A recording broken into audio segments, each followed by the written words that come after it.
You're lucky. Watching live sports never used to be this easy. Running up and down that field looks tough. It's a pitch. Get way more into what you're into when you stream on the Xfinity 10G network.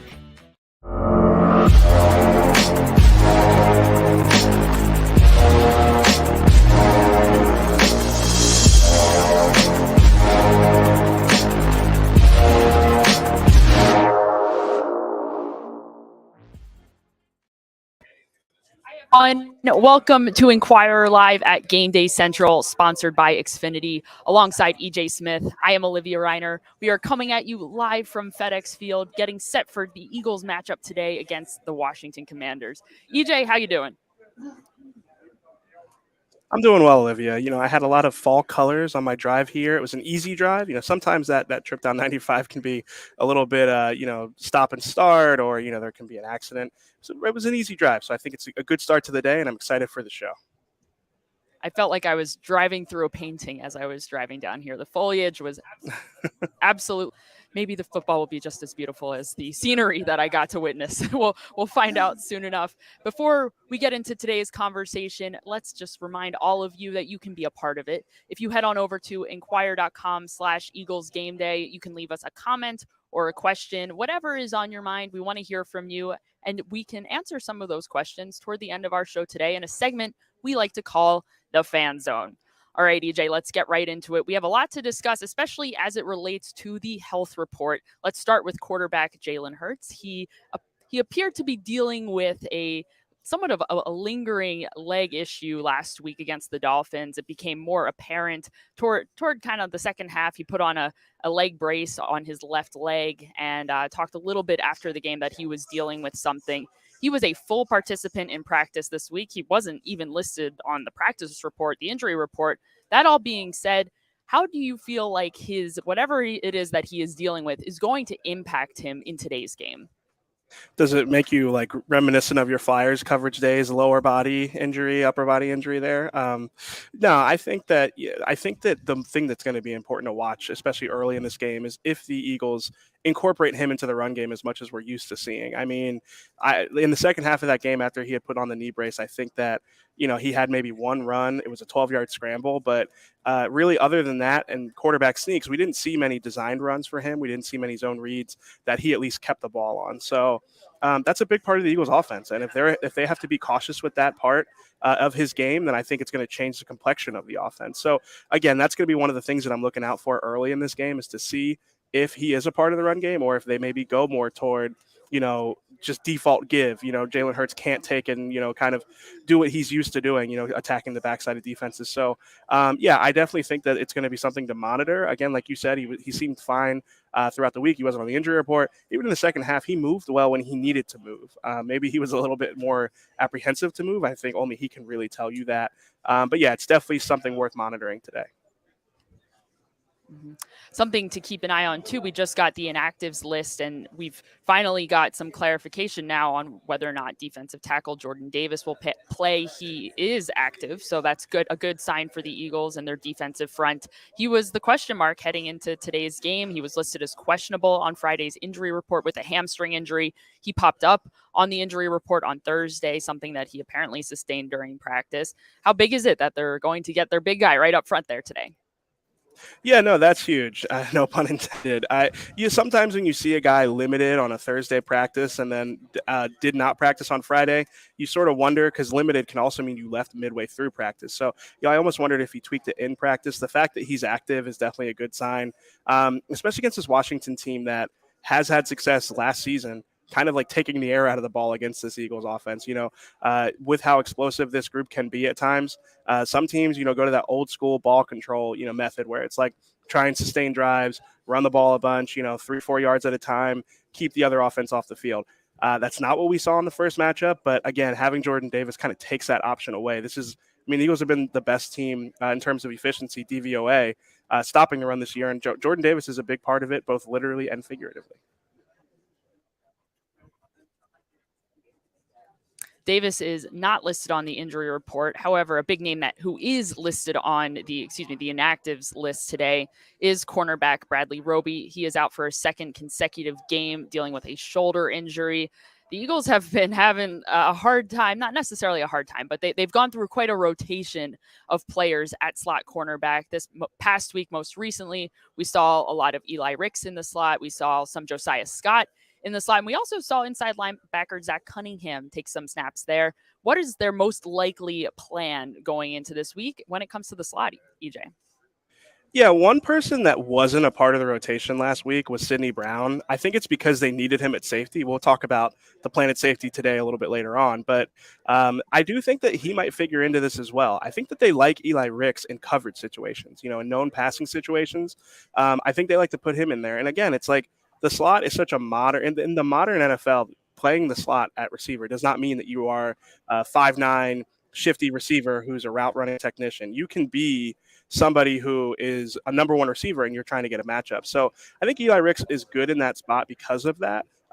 In known passing situations. Against the run, he's a little bit smaller. He's an outside cornerback. I don't think that they necessarily trust him as much.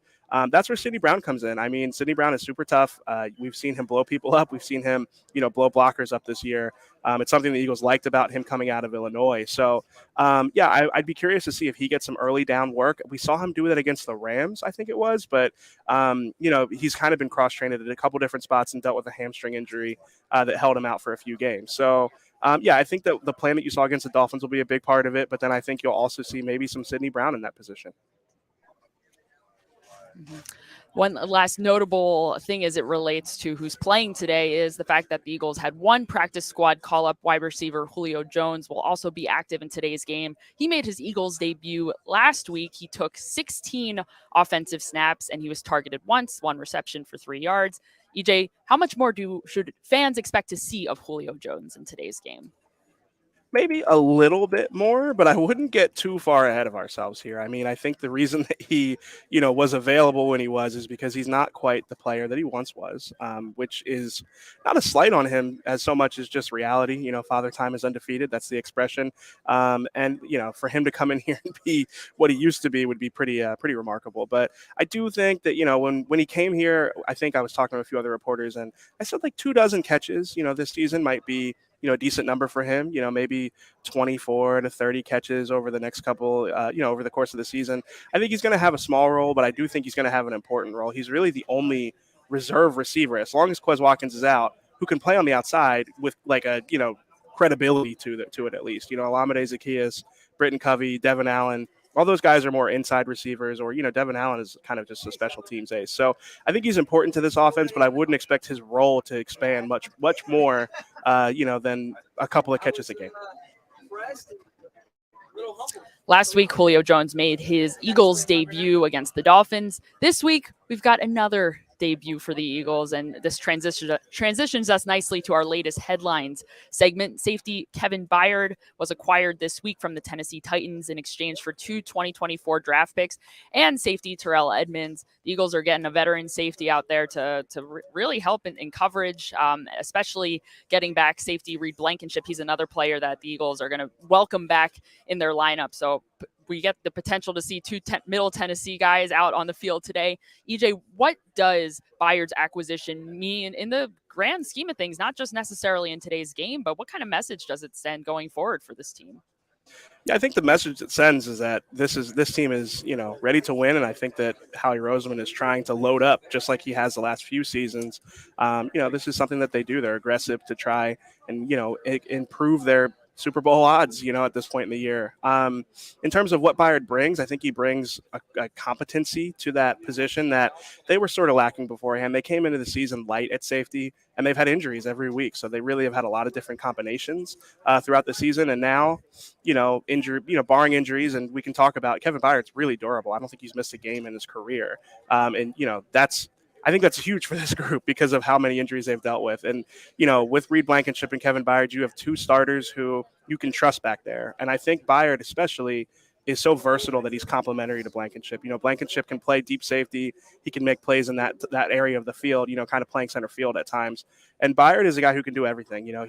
With the Titans, he lined up in the slot. He lined up in the box as a run, in run support, and he lined up at free safety. So I think especially Sean Desai, his background as a secondaries coach, specifically a safeties coach, I think he's going to have creative ways to deploy him, and having 2 guys, again, just 2 guys who are competent NFL starters back there, I think, the secondary is going to be able to get a little bit more creative and a little bit more aggressive.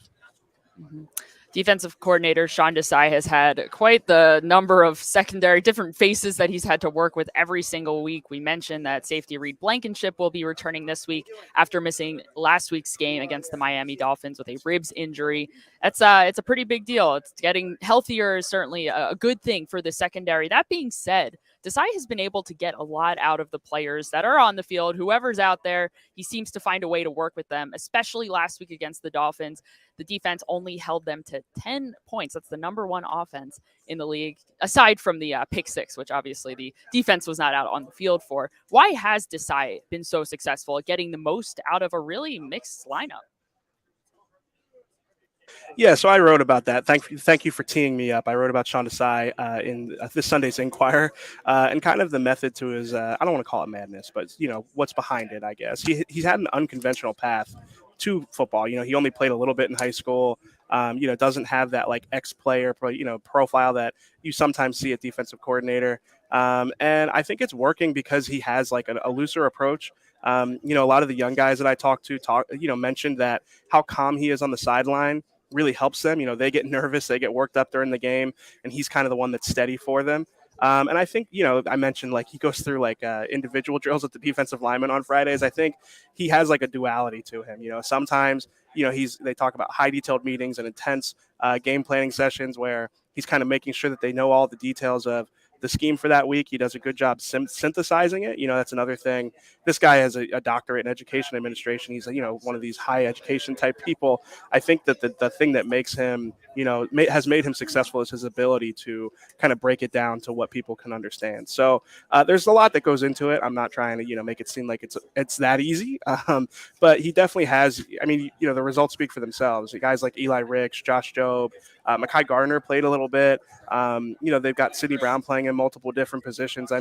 To be able to figure out the secondary with all those moving parts and, especially young guys, undrafted guys, not high pedigree players who are able to, be productive and effective in the scheme. I think it is a testament to, his flexibility. And against the Dolphins, I think, it seems like he's that flexibility extends to taking tips from players, kind of working in what players want to see in the scheme and being able to kind of pivot from whatever it is that he may believe is whatever is best. I think he's always going to do what's best, but I think there are times where he lets the players, have an input into what they're doing. So.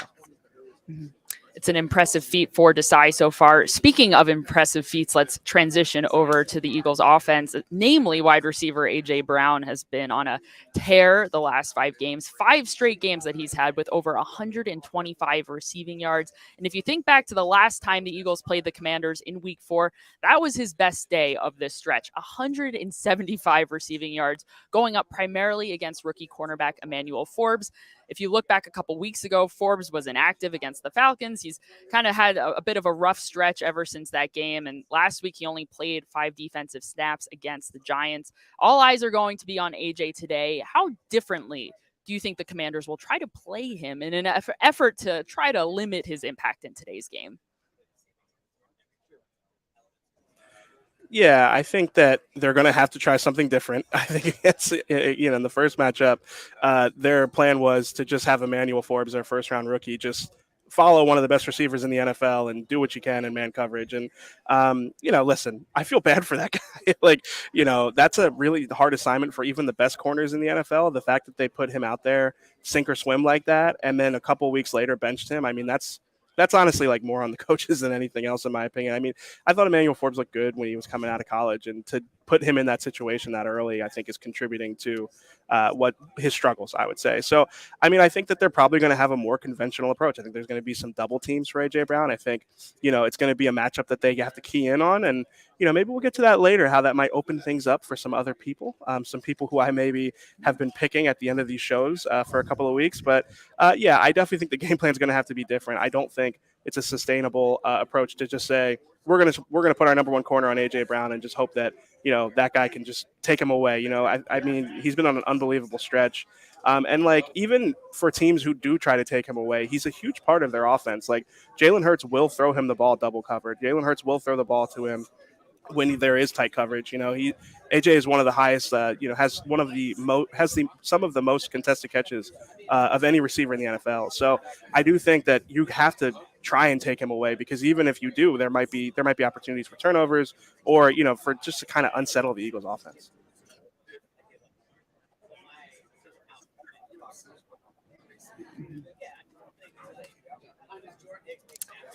EJ is good tease there to our segment leader players that we're going to want to keep an eye on in today's game. But before we get to that segment, let's take some of your questions and comments in our fan zone, our favorite segment of the show. We'll start with our good friend Steve74.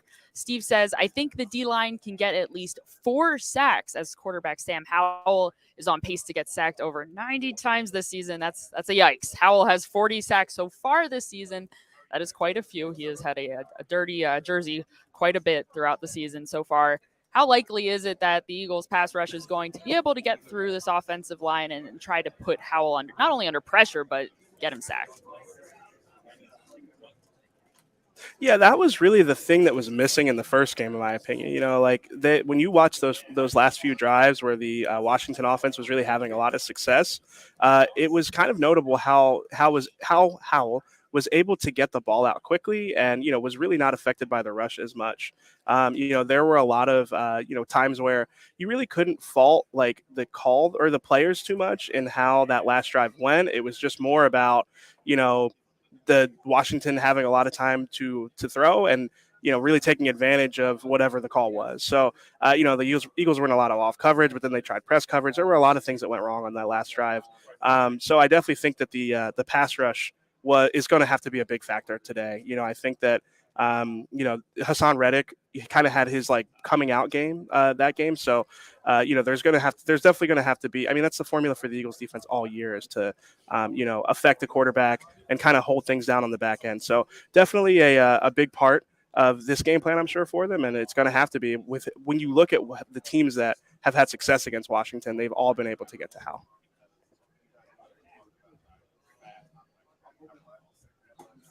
Let's see. Who do we have next in our comments here? We've got Bad Love. He says, it's almost like a love letter to Kevin Byard, so I thought it would be an interesting inclusion. Kevin Byard, if you go out and play like Brian Dawkins, and the fans will love you.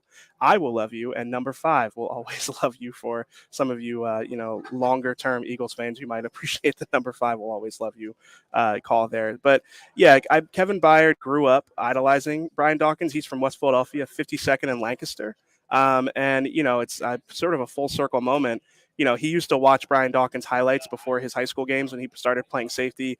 He had moved to Georgia by that point, but was still a huge Brian Dawkins fan. And again, full circle moment. Earlier this week, he found out that he's in one of Brian Dawkins' old lockers. Apparently Brian Dawkins had 2 lockers. He had a Weapon X locker, and then he also had Brian Dawkins' locker, kind of the 2 alter egos there. So yeah, Brian Dawkins, as far as Kevin Byard goes, I think, he comes in a long line of great Eagle safeties. I think we'll see if he's able to kind of live up to that billing. But so far, I mean, in his career, he's been an All-Pro 2 times. He's been a Pro Bowler. He's been one of the best safeties in the NFL.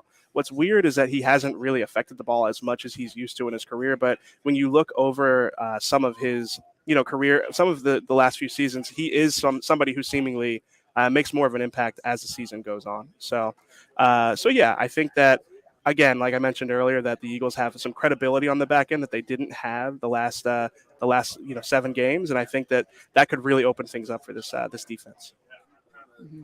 Thank you, Bad Love, and thank you, EJ. I was listening to you the whole time. Good insight there on Kevin Byard. Let's move on to our predictions section, and we are fortunate to be joined by not only you, EJ, but we've also got our colleague Jeff McLean here, who's going to talk a little bit about his prediction, what he's thinking, and what his matchup to watch is in today's game. But before we get to Jeff, EJ, I want to start with you and your prediction.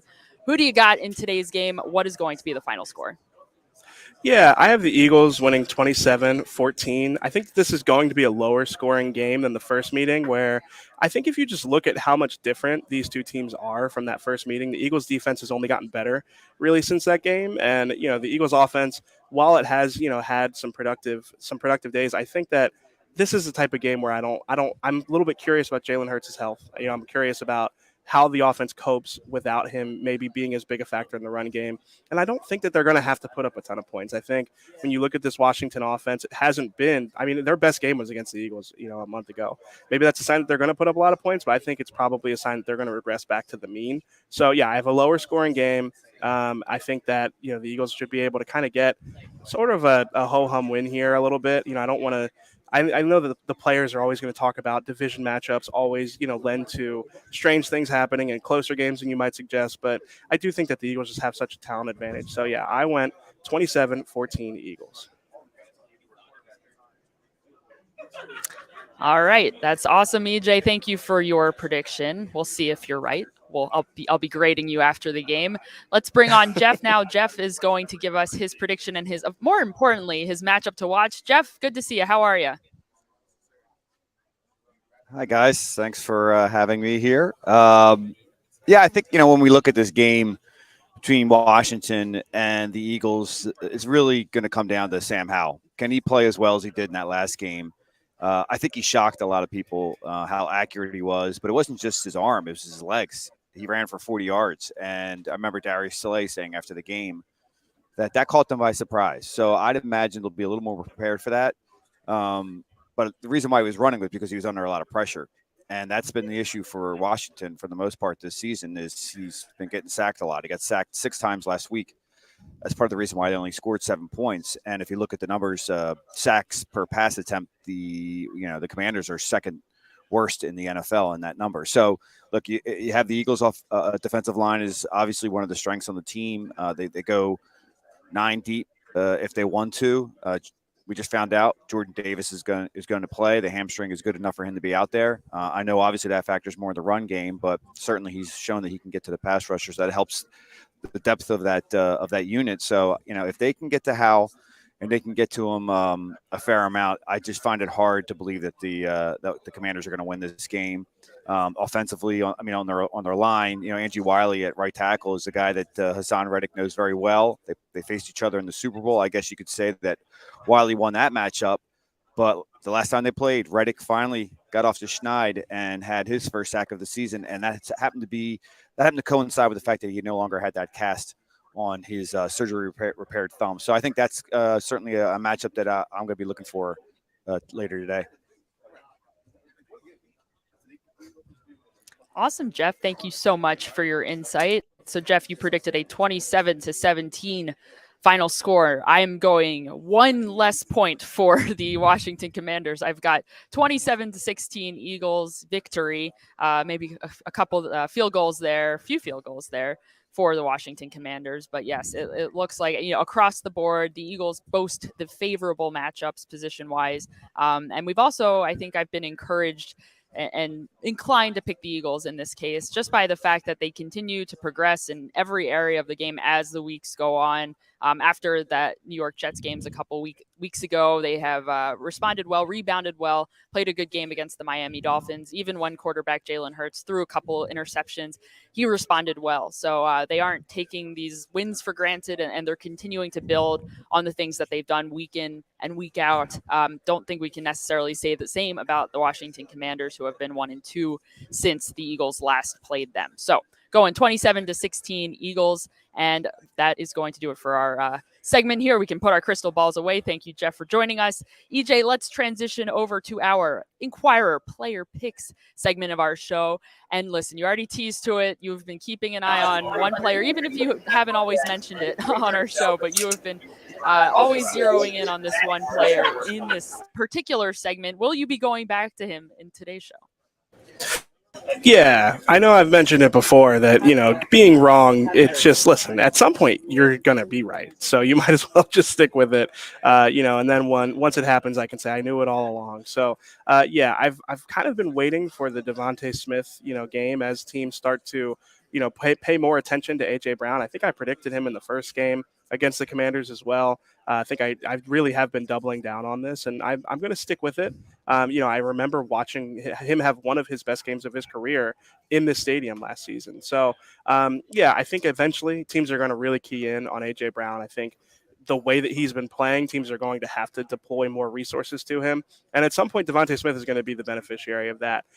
So, yeah, maybe this is just going to set up A.J. Brown to have his, 125-plus receiving yard game because, again, maybe Washington's listening to me, and they're like, you know what, DeVonta Smith could have a big game if we go away from him here. So, yeah, I'm going to go with DeVonta Smith. I think he could have a big game today.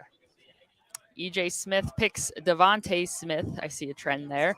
All right, EJ, you'll be keeping an eye on him, as I'm sure most of us will be. I'm kind of curious to see what the Eagles do this week again at nickel corner. We saw, like I mentioned earlier in the show, a rotation among Eli Ricks, Josiah Scott, Zach Cunningham, getting some snaps in there too. What are they going to do this week with Bradley Roby out once again? I am intrigued to see if Sidney Brown will get some opportunities there. As you mentioned, EJ, earlier in today's show, while Eli Ricks was training and learning the slot position, as you may or may not know, well, EJ, I know you know this too, but Eli Ricks had not played slot corner in college.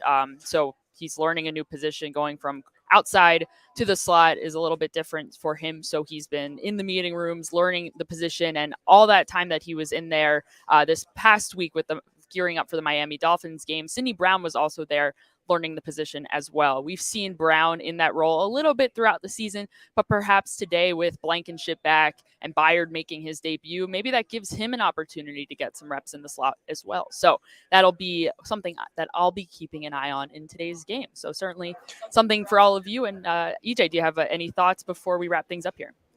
Yeah, it seems like you've got the better approach to what like player to watch. Like you're giving like good analysis on like, something that's worth watching in the game. And here I am just like taking stabs in the dark about like who's going to have a big game. When it hits, I look smart, but when it doesn't, I'm just out in the cold. And, you're not really taking as much of a chance as I am here. I might have to take that from you. I have to, take some notes on that one. I think your strategy is totally fine. And the more stabs that you take, the more likely at some point that you are to be right, especially if you're making the same call every single week, which I would say I can at share this like point, 4, you're getting close to every single week. I can share like 4 DeVonta Smith predictions and then be like, I knew it all along. So, yeah. Well, it's okay. It's all right. And we're not keeping score here. Maybe someone out there is keeping score, but I'm not. Well, maybe a little bit, but maybe I should go back and keep score and see who is accurate at the end of all of this. All right. Well, now it's a competition. Next week, you've created something here. This is all your fault if I start to get a little competitive. You don't want to bring out that side of me. Oh, man. Right, everyone. Thank you so much for joining us today. We appreciate your viewership, your questions, your comments, your thoughts, all of that good stuff. Thank you for tuning in to Inquirer Live at Gameday Central, sponsored by Xfinity.